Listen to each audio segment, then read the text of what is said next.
આ છે ને અમારા ગામનો જ છે પ્રકાશભાઈ પ્રવીણભાઈ સરવૈયા.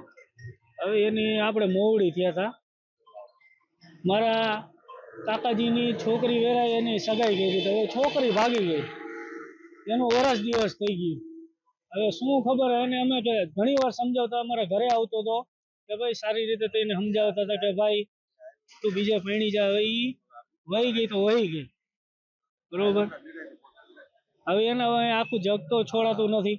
દર વખતે ઘરે આવીને આવી રીતે ધમકી મારતો હતો અમને કે ભાઈ મને એને ગોતી દો કે. હવે અમને નથી ખબર એ ક્યાં ભાગી ગયો, એને કઈ સરનામા થોડા હોય.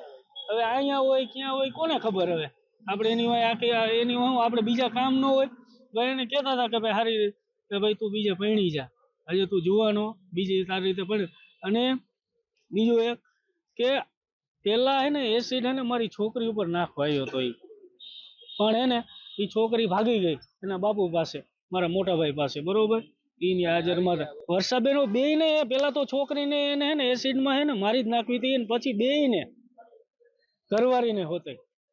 છોકરી ભાગ ગઈ એટલે ભાગશાળી એવી ટપીને વહી ગઈ, ડેલી ટપી. ઘણી ઈજા થઈ. આ શરીરનો ભાગ આખો લે વહી ગયો.